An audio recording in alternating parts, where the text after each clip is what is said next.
देखिए, भाजपा शासित राज्यों में जलती चिताएं, बालू के रेत में दफनाती गई शव और गंगा नदी में तैरते हुए सबको लोगों ने देखा।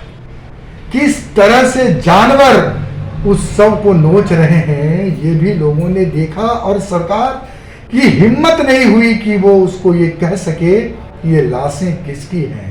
आप समझिए कि कोरोना संक्रमितों के शव को बालू में छिपाने और गंगा में बहाने जैसी हृदय विदारक एवं पीड़ादायक घटनाएं सामने आई।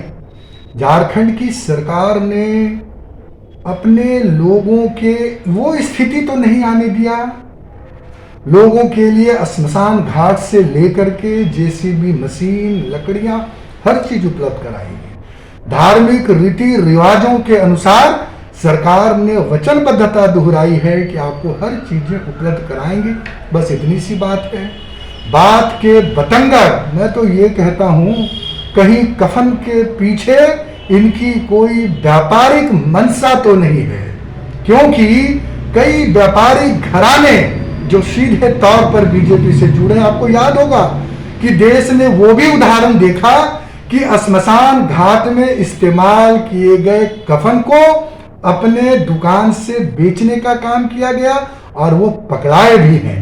इसलिए भारतीय जनता पार्टी को इस घटिया मानसिकता की राजनीति की पराकाष्ठा पार कर दिया है भारतीय जनता पार्टी ने। इनको मालूम, इनके बगल के पड़ोसी राज्य है बिहार में, माय गॉड, इतनी लाशें लोगों ने जो है वो देखने का काम किया है कि किसी से छुपी हुई नहीं है। अब इनको गठबंधन की सरकार ने जो इंतजाम किए हैं, क्या हम अपने लोगों को, जो अगर मान लीजिए किसी दुर्घटना में, सारी दुकानें बंद हैं अभी, आपको याद होगा आज से 2 दिन पहले कपड़ा के व्यापारी के यहाँ छापा मारा गया और चोरी करते हुए वो कपड़े बेच रहे थे। तो हम अपने झारखंड के निवासियों को वचनबद्ध हैं, उनके धार्मिक रीति रिवाजों के हिसाब से, ईश्वर न करे हम तो अपनी जान दांव पर लगाकर झारखंड की जनता की हिफाजत करने के लिए तैयार खड़े हैं। इसलिए लोग हमारे ऊपर विश्वास करते हैं, लेकिन ये राजनीति करने के कोई भी एक मौका चूकने से बाज नहीं आते हैं।